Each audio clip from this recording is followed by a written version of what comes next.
Okay, so when researchers are looking at a population, they want to determine how much, what is the percentage of when we're looking at differences within a population, right? And they want to look and see how much of those differences between individuals within a population.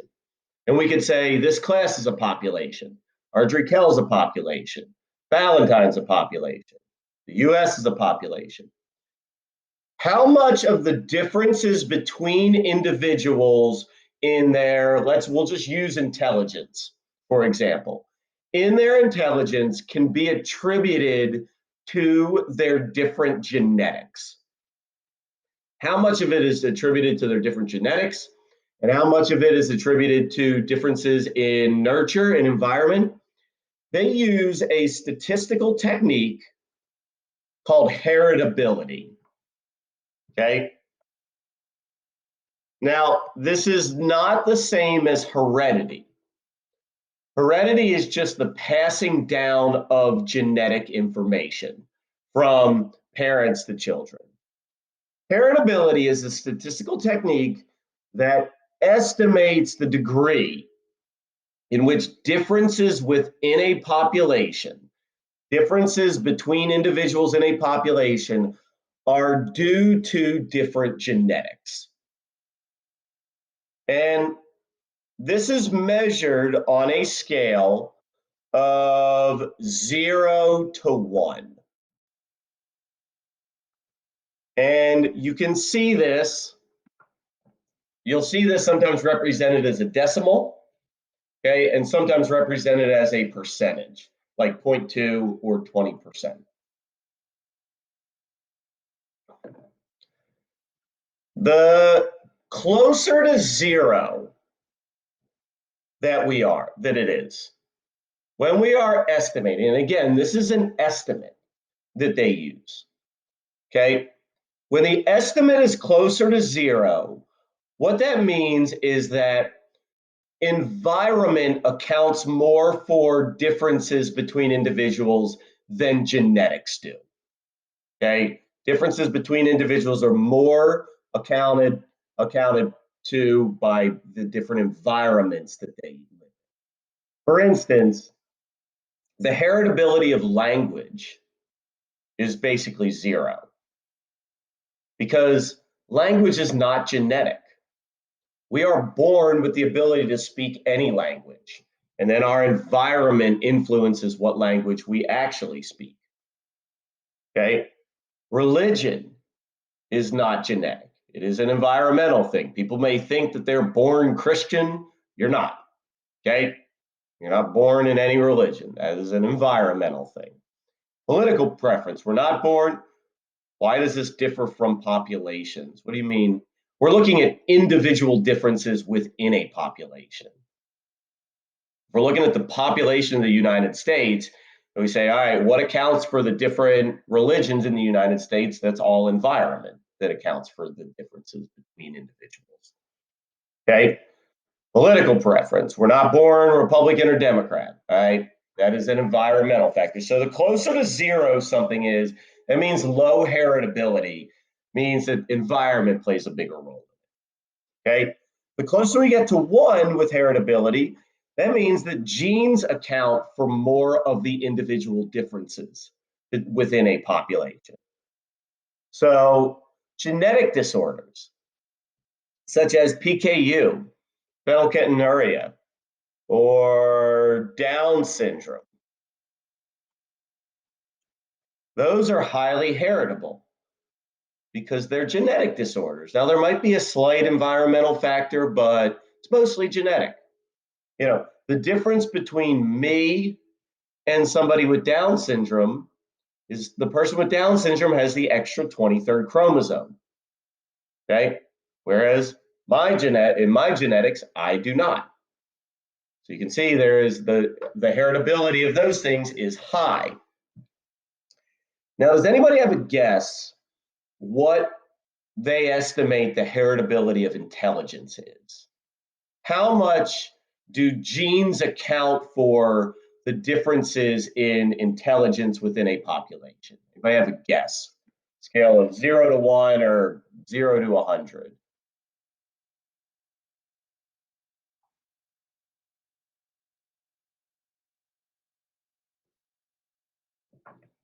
Okay, 0.8, 0.3.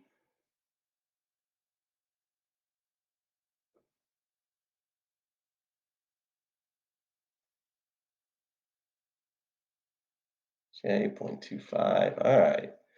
All right. So we're kind of all over the place. What is interesting about intelligence is the heritability of intelligence changes as we get older. They estimate that when you are born, the heritability of intelligence is only about 20%. Okay? Only about 20% of your intelligence at birth is accounted for by your genetics. And so if you look at two preschoolers, right, any difference in their intelligence is actually more attributed to their different environments that they live in. Maybe one parent reads to the child more often than another parent. And so that's an environmental factor. But then as we get older, as we get into adulthood, they estimate that in adulthood, about the differences in intelligence between individuals is about 80% accounted for by the different genetics. So as we get older, environment starts to play much less of a role, and our different genetics play a much larger role in the difference between my intelligence and your intelligence. Okay. That's why, like, a lot of we're saying, like, really good schools do help, but a lot of times by the time you're in high school, the environment doesn't play that big of a role. Does this make sense, guys?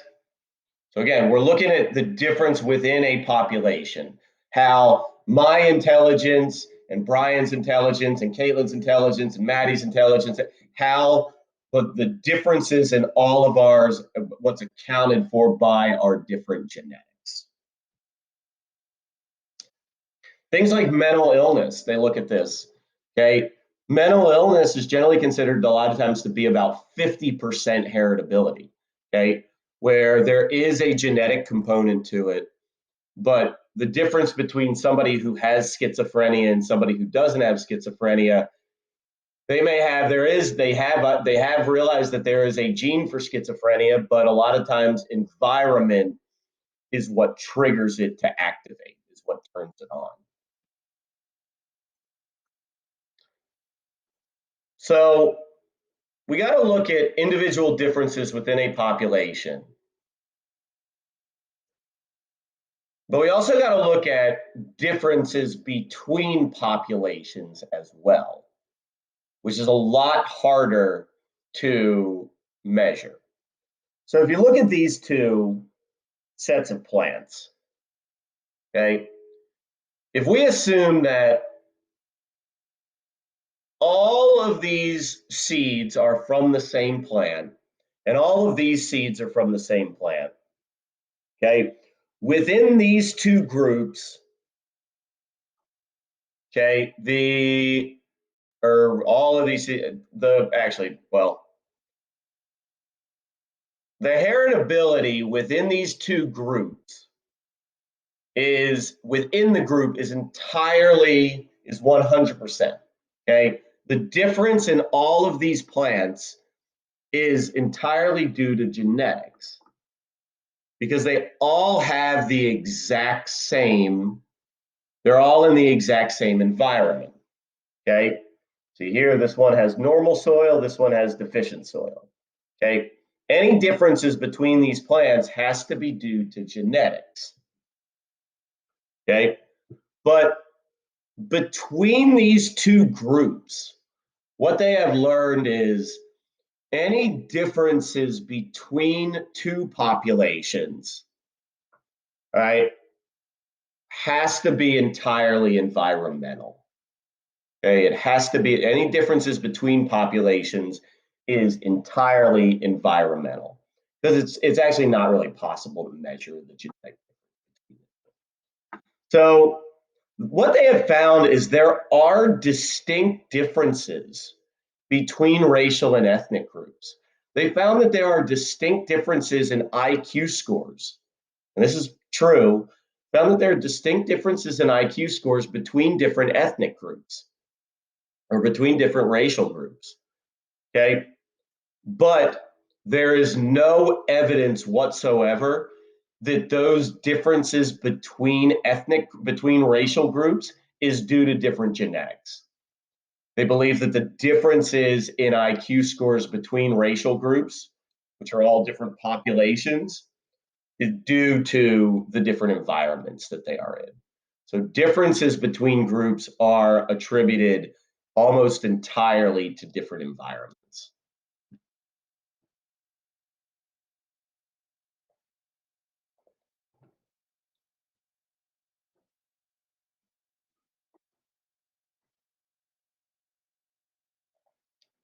Right? Are there any questions there? Really, you just need to know, you need to know like the definition of heritability. That's the most important.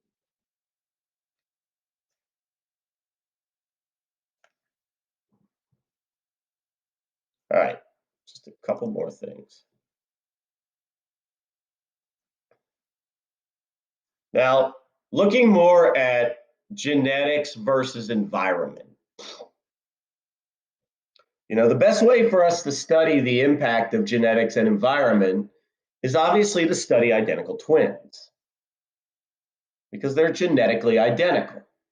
So, really, any difference between them needs to be attributed to environment, whether it's prenatal environment or just being in a slightly different environment.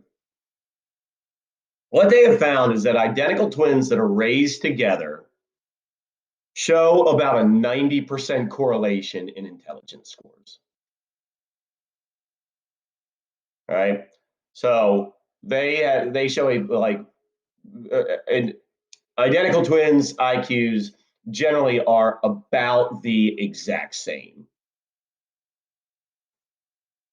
Once you develop the difference in environment, doesn't it become genetic eventually? Because if each person from one has a high IQ, then that genetically.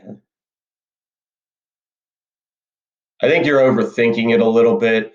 But so what they going back to the environment attributing to, they found that like there's no evidence that like one race is smarter than another race. That there is not like they think they found that like intelligence is what's called polygenic, which means that they found that there are about 500 different genes that influence intelligence, and that genetically like one person might be smarter than another person, but racially there is no race that is smarter than another race. It may just be the environment that they are in, their access to schools and things like that that attribute different racial to differences in racial intelligence. Does that make sense? Yeah. Okay. So they found that identical twins that are raised together have about a 90% correlation in IQ. So there's a genetic factor there, and there's an environmental factor there. But they've also found that identical twins that are raised separately from each other still show a stronger correlation in IQ than anybody else, other than identical twins raised together. That shows us that, well, there's obviously a genetic component there. Okay. Has anybody seen the documentary Three Identical Strangers? I think it, Brian, you have. Yeah, I think I talked about this early in the year. Um, I think it's on Hulu. Is that what it's on? It's pretty fascinating. It's really sad. Okay, but it's about three identical twins that were separated at birth, and they didn't know that each other existed until like one of them. They all lived in the same general area, and one of them like went to two of them like went to college together, or I can't remember. One of them was like mistaken for another one, and they're like, what the hell, like. but it's a really interesting study in that effect in genetics. And it's, as I said, it's kind of sad, but it's really interesting. So I think the most interesting thing here, though, is the fraternal twins that are raised together show a stronger correlation in IQ than siblings that are raised together. Now, does anybody know why that is interesting? Avanti, I'm not going to ruin it, but you just have to watch it to know why it's sad. Okay. And does anybody know why this is interesting that fraternal twins raised together show a stronger correlation than siblings raised together, and what that kind of tells us a little bit? Twins, like even though like siblings are still related, twins are even closer related because they came from like the same egg. Fraternal twins didn't come from the same egg. Identical twins. Like, is it the fact that they're in the womb together, they might have more genetic similarities than normal siblings? No. Yes, that's a good guess. Arnav said, because fraternal twins are literally just siblings, but they're born at the same time. Exactly. Fraternal twins are no more similar to each other than siblings are genetically. It's just that they popped out at the same time. Okay.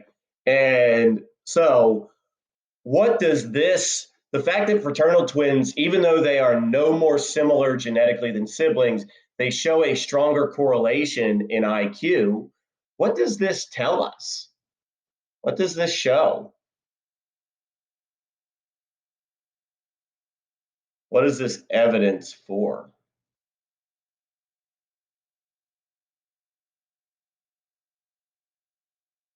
What do fraternal twins share more of than siblings do?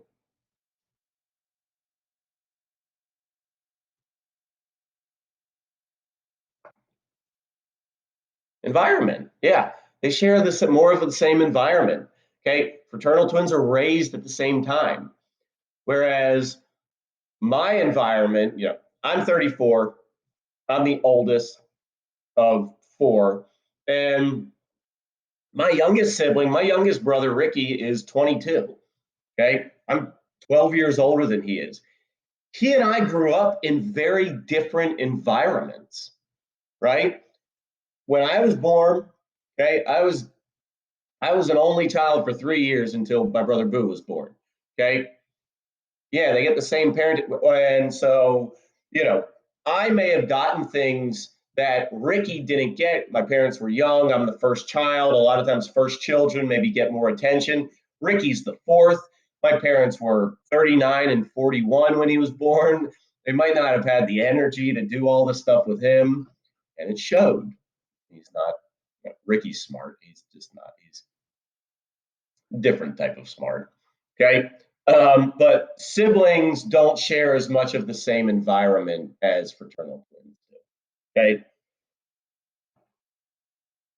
All right. But then even unrelated individuals who are raised together show a mild correlation in IQ scores, but that's just probably by chance.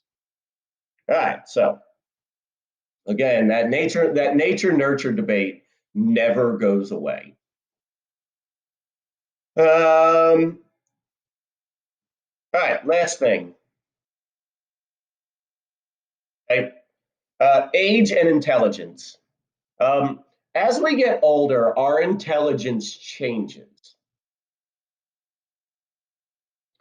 And we have two different types of intelligence that kind of change as we get older. Crystallized intelligence is things that we know. Okay. Accumulated knowledge. What we would call like semantic or episodic memory. Okay. And crystallized intelligence increases as we get older. Okay. We accumulate more and more knowledge as we get older, up until a certain point. There is a point where it like dips really quickly. It's actually called the terminal drop, which is kind of an indication that somebody's about to die.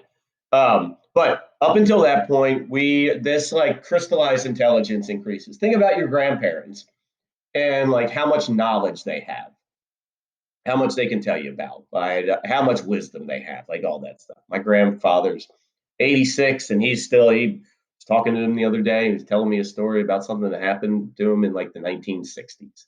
Okay, all right. Crystallized intelligence increases as we get older. Fluid intelligence, however,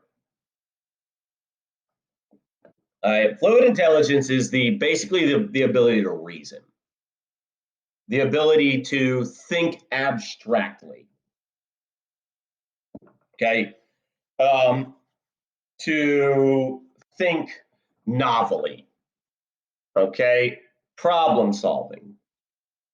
Fluid intelligence actually starts to decrease in your 30s. So I'm on the downward spiral right now.